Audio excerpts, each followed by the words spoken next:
Queridos irmãos, saúde e paz. Se Deus permitiu, hoje é sábado. Estamos na nossa escola bíblica sabática, aprendendo um pouco mais sobre Jesus, sobre Deus, sobre o Espírito Santo, sobre a igreja, sobre o reino, sobre todos os temas e assuntos que fazem com que eu e você sejamos mais parecidos com Jesus e tenhamos condições de seguirmos em frente na nossa missão. Amém? Como vocês sabem, estamos estudando algumas cartas do apóstolo Paulo e vamos começar, ou melhor, já começamos em Efésios. E o apóstolo Paulo, sempre muito preocupado com as suas comunidades de fé, com a igreja de Cristo que crescia, cada uma numa cidade, cada uma dentro de um contexto social, geopolítico, com situações mais graves, outras menos, incredulidade, idolatria, enfim. O tema de hoje, na lição número 7, o autor vai falar sobre a paixão missionária.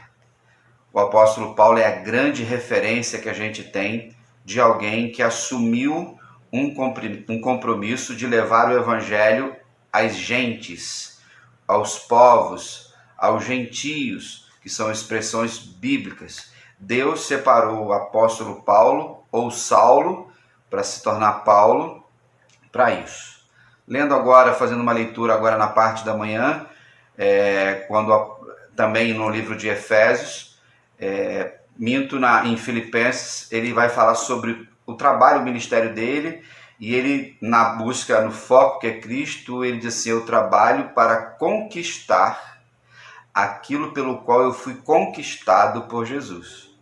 Ou seja, Jesus o salvou, o conquistou, e o apóstolo Paulo trabalha para conquistar outros. Aí ele diz, deixando para trás aquilo que fica atrapalhando, olhando para a soberana vocação, para o alvo que é Cristo Jesus. No dia de hoje, então, o capítulo 3 nos dá a base da reflexão.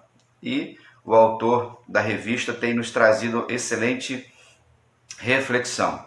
Na introdução aqui, ele fala do evangelho, da transformação, ele fala da importância da obra missionária, e a igreja existe. A missão da igreja é cumprir a missão pela qual ela foi trazida pelo Senhor, ou criada por Deus, para proclamar a verdade que liberta. E ele fala sobre ardor, sobre fervor, sobre estratégias, sobre sermos servos do Senhor e não perdermos de vista quem nós somos, para que fomos salvos. Então hoje, aproveitando que a gente está em campanha de missões nacionais, porque Ele me amou, é o tema da campanha. Se você ainda não deu a sua oferta, você pode fazê-la até o fim de outubro. Nós precisamos estar sempre trazendo a memória, de tempos em tempos, de que a missão continua grande e só a igreja pode fazer. Então, o primeiro aspecto aqui, o primeiro tópico, ele fala que essa paixão de missionário se evidencia por uma experiência inconfundível. Todos nós sabemos que a experiência de conversão de Paulo, ela foi dramática. Ela foi algo extraordinário. A gente vê lá no caminho de Damasco, não é isso? Quando o Senhor o tocou, quando o Senhor foi em direção a ele. Nunca esqueça, Deus quem vem em direção a nós, Ele transforma a nossa vida para cumprir os propósitos dEle. E aí foi aquele processo até Ananias, a pregação para ele, o batismo dele, todo o processo de aprendizado e ministério também. Então o apóstolo Paulo, ele sabia que a sua experiência de fé não era superficial. Espero que a sua também não seja. Mas nós conhecemos um monte de pessoas que em algum momento disseram ser de Jesus, estiveram conosco na igreja, até davam testemunho, trabalhavam na igreja, mas elas não tiveram uma experiência de conversão verdadeira e, no caso aqui, inconfundível. Aquilo que é inconfundível é que não traz confusão, não existe dúvida.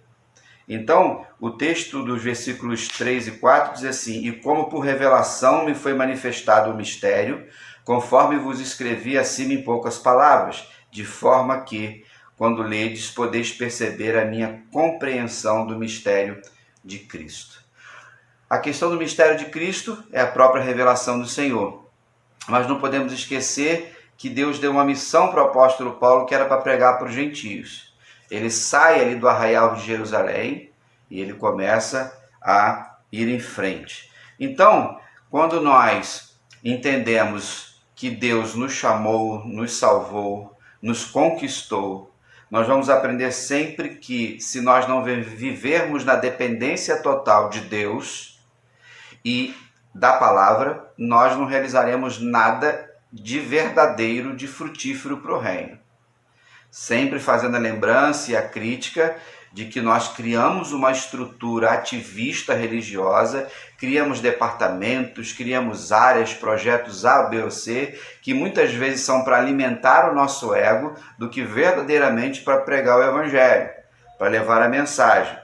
Então, quando nós compreendemos a revelação do Senhor de que o evangelho é isso, a gente vai levando para as pessoas que precisam conhecer Jesus. Todos nós sabemos também que o apóstolo Paulo, antes de experimentar a conversão, ele era um zeloso pela lei, ele era um fariseu, ele era um arrogante, um religioso arrogante que perseguia a igreja, que ia nas casas, nos lares, e naquela ida, para Damasco, ele estava indo para prender cristãos. Então aquela arrogância de Paulo foi toda desconstruída, derrubada por Jesus. Então, Jesus ensinou a ele quem ele estava lidando. Pergunta para ele, por que me persegues? E aí Deus começa a se revelar. Revelou a ignorância que o apóstolo Paulo tinha, ela foi sendo dirimida a cada dia e ele foi sendo enriquecido pelo poder, pela sabedoria e a palavra de Deus. Essa ignorância deu lugar ao conhecimento de Cristo. Então, nessa ação, nunca podemos esquecer que a iniciativa é sempre de Deus. Os irmãos sabem que eu sou um crítico ferrenho a esse evangelho emotivo, sensacionalista, de dar ao homem o poder da conversão. O poder de se quero ir para o céu ou não. Se Jesus é maneiro, se Jesus é legal, se Deus é bom, se não é. Esquece isso.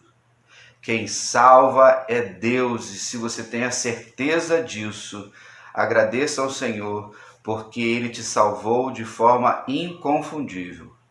O que nós temos é um monte de pessoas religiosas em nossas igrejas. Nós pertencemos a uma denominação de 150 anos. Quem está na igreja, como eu e você, há muito tempo, quem está há muito tempo sabe do que eu estou falando. Pessoas que eram convencidas, pessoas que achavam que estar na igreja era quebrar o galho de Deus.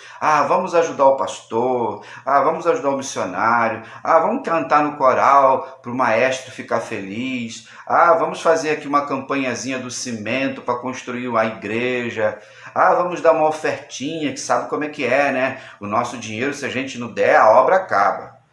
Não permita que esse tipo de vaidade esteja no seu coração. Tudo vem de Deus, aleluia. E louvado seja o nome do Senhor, que a nossa salvação, ela está nas mãos do Senhor. Ninguém pode tirá-la de nós. Se fosse algo que eu e você tivéssemos que guardar, nós já havíamos perdido ela há muito tempo. Porque na primeira barganha com o diabo a gente ia entregar a salvação. Na primeira dificuldade, na primeira luta, a gente ia entregar. Quando o apóstolo Paulo é chamado pelo Senhor, ele vive então de forma coerente, de forma sábia e com conhecimento, exercendo a obra do Senhor. Eu e você temos a mesma missão de Jesus, eu e você temos a mesma missão de Paulo. Nossa experiência, ela precisa ser inconfundível. Amém? E em segundo lugar, a gente aprende aqui que essa paixão missionária, ela se evidencia numa consciência e num compromisso com a mensagem a ser pregada. Nós somos mensageiros. O que nos dá valor, o que dá valor para mim nessa tarde, nesse momento, quando eu gravo esse vídeo, quando eu dou essa aula, é a mensagem que eu tenho. de levar como arauto de Deus, como professor, como mestre, a mensagem que é de Deus. Eu não coloco valor nela, mas quanta gente acha que, ai de Deus, ai da igreja se não fosse eu. Ah, se não fosse o meu jeito de pregar. Ah, como eu sou um bom professor. Ah, como eu sou um excelente baixo, barítono. Ah, como é que, né, a pessoa é um soprano ou qualquer outra coisa. Nós precisamos entender que a mensagem do Evangelho nos dá uma dignidade extraordinária. No versículo 8, então, ele diz assim: a mim, o menor entre todos os santos, foi concedida a graça de anunciar aos gentios as riquezas insondáveis de Deus. Irmãos, que coisa maravilhosa! Como é bom saber que a gente tem uma missão. Como é bom saber que a gente recebeu do Senhor algo extraordinário. Aqui, ó, riquezas insondáveis. Elas são tão grandes, elas são tão misteriosas, que não dá para você sondar, não dá para você medir, porque ela é eterna, porque ela é espiritual. Então o apóstolo Paulo tem essa convicção de que essa é a mensagem. Não é o evangelho da vida boa, não é o evangelho da bênção, não é o evangelho de só buscar Jesus porque está com problema. Você é assim? Você é um crente que, quando as coisas estão tranquilas na sua vida, você está na igreja de vez em quando, oferta de vez em quando, participa de alguma coisa de vez em quando, mas quando algumas coisas começam a apertar, você começa a fazer votos. Ah, se acontecer, estou desempregado. Ah, se eu ganhar um novo emprego, Senhor, eu vou ser fiel nas ofertas missionárias. Como se Deus fosse bobo. Eu sempre dou exemplos bem bobos. Eu sempre dou exemplos bem simples. Irmãos, essa mensagem faz com que eu e você sigamos em frente, para alcançar as pessoas que estão à margem do Evangelho, né, à margem da sociedade, pessoas destruídas pelo pecado, pela prostituição, pela idolatria, pelas drogas, pela violência, pelo abuso, pessoas que estão sempre aí às portas do suicídio, irmãos. A pandemia fez com que aumentasse muito os suicídios, a violência doméstica. Eu falei isso no culto de quarta-feira. Nós precisamos entender que a pregação do Evangelho é algo que faz com que eu e você saibamos verdadeiramente que precisamos salvar outras pessoas. Não podemos ser omissos à opressão, não podemos ser omissos diante da corrupção. Precisamos sempre nos posicionar diante da degradação social, diante da destruição da família. Mas não é ficar seguindo, irmãos, protocolos ideológicos. Agora então em eleições de novo, nós não somos de direita, nós não somos nem de esquerda, nós não somos do centro. Falo isso para você. Nossa bandeira ou nosso partido é o reino. E aí esse evangelho transforma as pessoas e geram frutos de nova vida. E a gente vai libertando as pessoas, sendo libertado a cada dia, fazendo a vontade do Senhor e tendo a razão para viver. Talvez você, nesse período de pandemia, esteja refletindo sobre todas as coisas. Eu, como pastor, e diante da minha missão, diante da minha vocação, muitas. Precisamos entender todo esse processo de Deus que envolve o Evangelho. O coronavírus pode ser sim uma manifestação escatológica. E agora de manhã, no meu período de oração, eu estava pensando sobre isso. Como nós estamos interpretando os eventos. Sem radicalismos, sem religiosidade, sem terrorismo, mas sempre percebendo que a palavra do Senhor, ela é viva. Nós temos que trabalhar para salvar pessoas dos vícios, né, da idolatria, da escuridão, das trevas, eu e você. Mas temos a tendência de terceirizar a obra missionária. A gente sabe que algumas coisas, Deus vai separar algumas pessoas para projetos específicos, mas a missão de falar do amor de Jesus é nossa. Você tem aproveitado essa pandemia para enviar mensagens para as pessoas? E quando eu falo mensagens, não é essas carinhas, esses bannerzinhos prontinhos, bonequinho falando, que seja, é você escrevendo. mandando, mesmo que seja uma mensagem simples. E às vezes eu faço isso, estou orando por você, está tudo bem com você, como vai a sua vida? Não é? Pessoas das nossas famílias, amigos, enfim, não podemos abrir mão disso. Precisamos pregar o Evangelho para as pessoas que estão sendo destruídas. Vivemos num país de crendices, irmãos. Agora, vamos para mais uma festa idólatra em nosso país, quando as pessoas acreditam que aquela imagem lá em Aparecida é de Maria, e idolatram Maria, e a Bíblia condena a idolatria. As pessoas ali estão com seus corações puros, mas não estão adorando ao Senhor, não conhecem o Evangelho, por mais que o nome de Jesus seja falado lá. É interessante isso, já percebeu para pensar nisso? Quantos líderes religiosos falam, leem o texto bíblico, mas as pessoas continuam na escuridão? Por quê? Porque Deus ainda não revelou a verdade do Evangelho. Terceiro aspecto aqui, tópico, ele fala sobre essa paixão missionária, nosso compromisso com uma vida de oração. E aí, como é que vai você? Oração é companheira diária. Você pode separar de manhã, de tarde, de noite. Você pode separar a parte da manhã para uma oração mais elaborada. Você pode preparar a parte da noite. Você pode até ser chegado à madrugada. Não é verdade? Como é bom isso. Mas nós não podemos deixar de orar uns pelos outros. Sempre, quando estamos com vontade ou não. A oração é alimento também para nós, ela é terapêutica para nós. Então ele diz assim, no versículo 14, por esta razão dobro meus joelhos perante o Pai.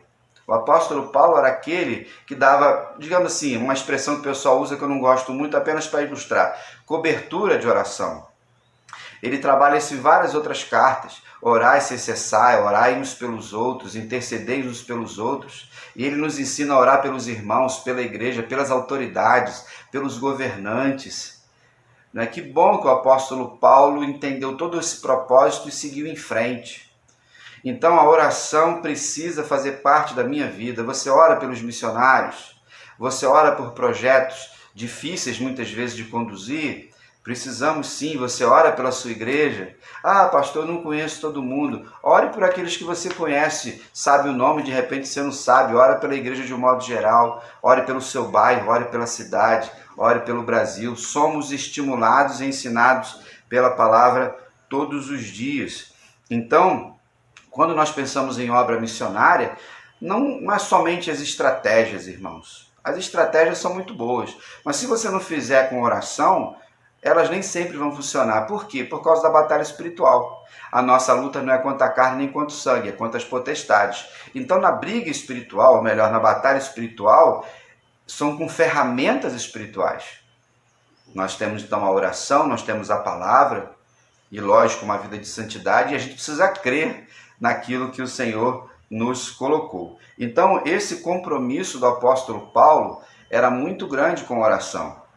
Senão, existe uma infertilidade que vai fazer parte da minha vida e da sua se nós não nos dedicarmos a essa oração. Então, aquela oração de quebrantamento, de contrição, aquela oração que você chora, aquela oração que você parece que entra em outro mundo, já viveu essa experiência? É bom demais. Tem aquelas orações rotineiras, são importantes também, sempre como gesto de gratidão ao Senhor por tudo. É o alimento, é o dormir, é o acordar. Oração é disciplina espiritual importante para a nossa vida e que você possa se dedicar a essa sem medir esforços. Então essa paixão pela obra missionária, essa paixão que nós temos que ter pela nossa missão, passa pelo viés da oração, ok? Que a sua agenda de oração, ela esteja sempre viva. Em quarto lugar, ele vai falar que essa paixão de um missionário se evidencia com compromisso e entendimento da presença e importância da igreja no processo da evangelização. A evangelização, irmãos, é um processo que ele não tem fim, somente quando Jesus voltar. Quando a igreja for arrebatada, quando todo esse processo escatológico do final de todas as coisas acontecer. Então, há 2000 anos, nós temos uma igreja que nessas gerações todas estão vivendo esse processo que envolve cultura, desenvolvimento do mundo, crescimento da população, guerras, tragédias, tantos outros problemas. Essa igreja segue em frente. Aí no versículo 10, ele vai dizer assim: para que agora a multiforme sabedoria de Deus seja manifestada por meio da igreja aos principados e poderios nas regiões celestiais. A igreja que tem autoridade, irmãos, para levar o evangelho, para cumprir a missão, e ele está falando aqui desta igreja ser conhecida, manifestada, ou seja, a multiforme sabedoria de Deus. Ou seja, multiforme são várias formas. O problema é que às vezes nós queremos enquadrar numa forma. E aí a gente limita o poder de Deus. A obra missionária, ela não pode ser limitada por a nossa visão mesquinha ou tacanha. Por isso que Deus fez um movimento em Jerusalém de perseguição. Por quê? Porque Jesus morreu, ressuscitou, o Espírito Santo desceu, todo mundo estava ali crescendo na doutrina dos apóstolos, milagres, curas. Nossa, lá Atos 2, coisa maravilhosa. Todo mundo se acomodou. E ele estava ali naquele mundinho. Deus começou a levantar uma perseguição para o povo começar a ir revelando a multiforme graça de Deus, como o apóstolo Paulo Pedro diz. E aqui ele fala também dos principados, das potestades, né? Do meu lado esquerdo aqui eu vejo o céu, a minha varanda aqui. Existe um mundo espiritual acontecendo aqui que envolve anjos e demônios, que envolve o poder das trevas, que envolve o poder do reino. A igreja interfere nesse poder através da oração, da fé e da autoridade que vem de Cristo. Os anjos trabalham, ministram para nos ajudar nesse processo, mas os anjos não pregam o evangelho, você sabe disso. Ao mesmo tempo, nós como igreja somos os únicos que temos o poder em Cristo para repreender os demônios. Você se preocupa com isso? Você consegue ter discernimento quando existe um movimento acontecendo que ele é demoníaco dentro da sua casa? Ou você enxerga tudo de forma natural? Ou na igreja, ou na obra missionária? Uma coisa que Satanás mais detesta, irmão, são missionários, pastores que estão ali trabalhando, aí tenta tocar neles, tocar no casamento, tocar na família, tocar nos filhos, na saúde.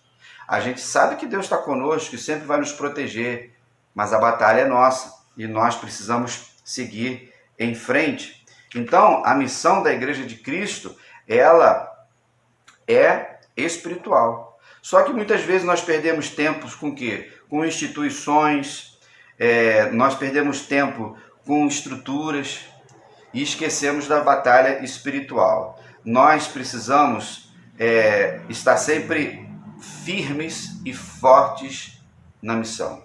Nada nem ninguém substitui a igreja.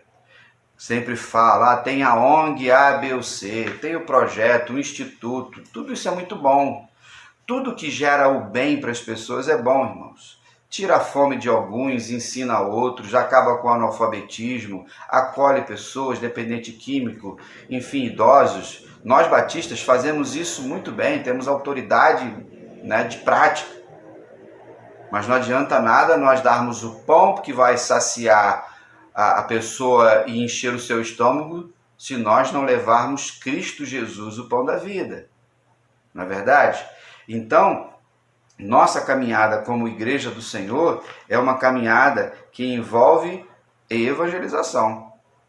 Senão a gente se iguala a projetos governamentais, a projetos políticos e tantos outros. Então, nosso trabalho como igreja ele é insubstituível, ele é relevante através daquilo que Deus fez em nossas vidas. Mas aí o que acontece muitas vezes? Nossas igrejas se tornaram clubes sociais, que é uma expressão que a gente sempre usa. Desde a minha juventude, procurei sempre trabalhar lutando contra isso. Porque às vezes né? As igrejas são formadas por famílias, a minha é uma delas. Mas se a gente achar que a igreja é o nosso clube social, que a gente se reúne nos fins de semana, no meio de semana, fala de Deus, ora, bate papo, faz cantina, faz almoço, vamos passear e não sei o que, a gente se iguala a tantos outros que vão para outros clubes, que vão para as outras associações. Precisamos tomar cuidado e lutar contra isso, porque senão a igreja vive aí uma reunião de entretenimento. E você, que é experiente na fé, sabe do que eu estou falando. Tem cultos que não parecem cultos. Tem pastores que são palestrantes motivacionais, contam piada assim, acolá, contam mais histórias no púlpito do que pregam o evangelho. As igrejas muitas vezes lotam, o pessoal ri a beça. E é legal, às vezes você ri. Mas tem tanta gente rindo, indo para o inferno. O Evangelho transforma vidas, o Evangelho muda a história das pessoas e com certeza mudou a sua também. Então nós precisamos tomar cuidado e mantermos a nossa fé, a nossa missão no propósito de fazer Jesus conhecido no mundo. Em último lugar, então, ele vai falar que essa paixão do missionário se evidencia com o objetivo de despertar ânimo e vigor. Aí o versículo 13 diz assim: portanto, peço-vos que não vos desanimeis por causa das minhas tribulações. Por vossa causa, elas são a vossa glória. Todos nós sabemos, irmãos, que o apóstolo Paulo passou grande parte do seu ministério preso. E nós temos cartas chamadas Cartas da Prisão, onde o apóstolo Paulo escreveu. Ele, então, quando escreve a Éfeso, ele estava animando o povo. Ele estava dizendo assim, eu estou preso aqui, mas continue vivendo o Evangelho. O texto vai dizer que o Evangelho é sendo pregado. Era o processo de martírio, os mártires do início da igreja, e pessoas que até o dia de hoje sofrem, são martirizadas pelo Evangelho. Temos muitas nações em que o Evangelho é proibido de ser pregado, e temos pastores, missionários, homens e mulheres presos em determinados lugares porque pregam Jesus. Só que isso para nós como brasileiros hoje não é uma realidade presente. A gente não sabe disso. Então o apóstolo Paulo então escreve àqueles irmãos para que eles não ficassem desanimados.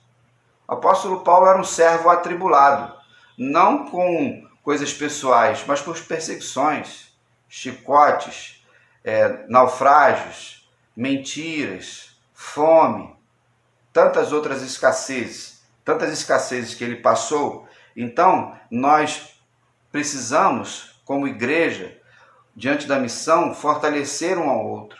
E eu queria fortalecer você, meu irmão, minha irmã. Não deixe de fazer a obra missionária dentro da sua casa, no meio da sua família, entre os seus vizinhos. Não deixe de se envolver na obra missionária da PIB de Cascadura, dos nossos projetos como batistas brasileiros. Essa pandemia deu uma adiada em projetos que nós iríamos consolidar e implantar nesse ano, mas isso não significa que o reino de Deus teve prejuízo. Eu sempre falo isso, correto? A gente pode diminuir, retardar, adiar, mas vamos seguir em frente fazendo a obra do Senhor. Então, às vezes o desânimo bate. Os irmãos sabem que na minha experiência de ministério pastoral, a obra missionária fez parte. Eu sou um missionário urbano. Quantas vezes dava um desânimo diante de tantas coisas que aconteciam, das barreiras que se levantavam. Às vezes dentro da própria igreja, irmãos. As pessoas que mais atrapalham a obra missionária estão dentro dos nossos arraiais, do sistema religioso, dos clubes sociais. Sabe por quê? Porque às vezes as pessoas estão tão acostumadas na sua comunidade de fé que ela não quer que outros venham invadir o seu quadrado. Você já viu isso? Existe. A gente precisa lutar. Como capelão, irmãos, em presídios, não é verdade? Trabalhando com dependentes químicos, moradores de rua. Às vezes era aquele sentimento de enxugar gelo.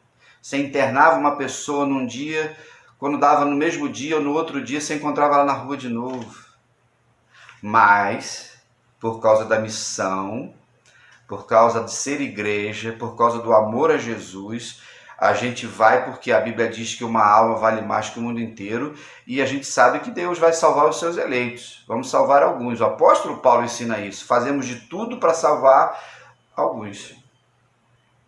Mas a gente faz por causa do chamado, né? Porque nós temos uma missão. E aí, irmãos, nós vamos despertando uns aos outros para seguirmos em frente. Esteja em oração pela liderança missionária, esteja em oração para que os missionários continuem firmes. É a saúde emocional, a saúde física, casamentos, filhos. Não é fácil fazer a obra do Senhor. Às vezes vem a pressão psicológica, às vezes vem tantas batalhas, tantas dores. Mas nós precisamos com fervor fortalecer uns aos outros, seguindo em frente na nossa missão. Mesmo, irmãos, diante das lutas de Paulo, ele não deixou de cumprir a sua missão. O apóstolo Paulo vai terminar preso. Está lá em Atos, capítulo 28, o último capítulo do livro de Atos. Ele estava lá e mesmo preso, o texto diz que ele ensinava o evangelho às pessoas. A tradição vai dizer que ele foi decapitado. Ele pagou um preço por pregar o evangelho, por pregar Jesus, por ser um missionário.